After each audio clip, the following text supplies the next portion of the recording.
Na mtazamaji, tusalie kwenye ulingo huo wa siasa ambapo kiwango cha umaarufu na uungwaji mkono wa chama cha Orange Democratic Movement kinaonekana kupungua kutoka 38% mwezi Septemba mwaka uliopita hadi 19% mwezi huu. Kwenye kura hivi punde zaidi ya maoni iliyotekelezwa na kampuni ya Infotrack baina ya tarehe 19 na 20 mwezi huu, kiwango cha umaarufu cha chama tawala cha UDA kimeongezeka hadi 23% kutoka 16% mwezi Agosti mwaka huu. Kura hiyo pia ilibainisha kuwa Rais William Ruto ndiye mgombea maarufu zaidi wa urais iwapo uchaguzi ungeandaliwa hii leo kwa 28%, akifuatiwa na Fred Matiang'i kwa 13% na Kalonzo Musyoka akiwa wa tatu kwa 12%.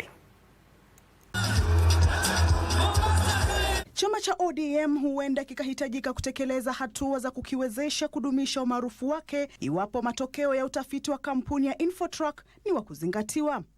Kura hiyo ya maoni inaonyesha kuwa mwezi Julai mwaka uliopita uungwaji mkono wa chama cha ODM ulikuwa 34% na kuongezeka hadi 38% mwezi Septemba mwaka uliopita.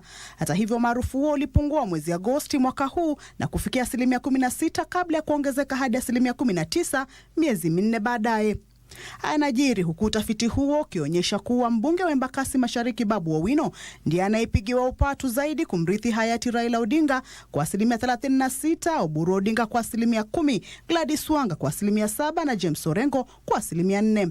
Kulingana na kura hiyo ya maoni, chama cha UDA kinaongoza katika umaarufu na uungwaji mkono kwa 23%, ODM kwa 19%, DCP 6%, Jubilee 5% na Wiper 4%. Serikali jumuishi ndio muungano wa kisiasa unaongoza kwa uungwaji mkono kwa 32%, huku muungano wa upinzani ukiwa na 22%. Maeneo ya kaskazini mashariki, Rift Valley, Nyanza na Pwani yanahisi kukaribia zaidi serikali jumuishi kwa 88%, 39%, 38% na 36% mtawalia. Maeneo yanayohisi kukaribia zaidi muungano wa upinzani ni lile la kati kwa 39%, mashariki kwa 36%, Nairobi kwa 25% na Pwani kwa 20%.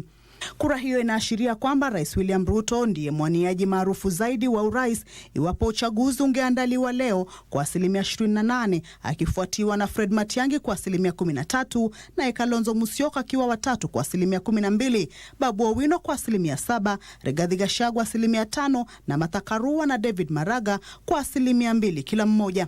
Wakati huo 31% waliohojiwa walisema kuwa chaguzi ndogo za mwezi Novemba hazikuwa huru, haki au adilifu. Ni 8% pekee waliosema kuwa chaguzi hizo zilikuwa adilifu.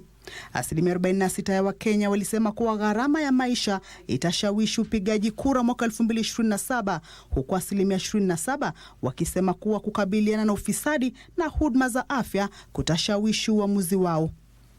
Kura hiyo ya maoni ilitekelezwa kuanzia tarehe 19 hadi 20 mwezi huu.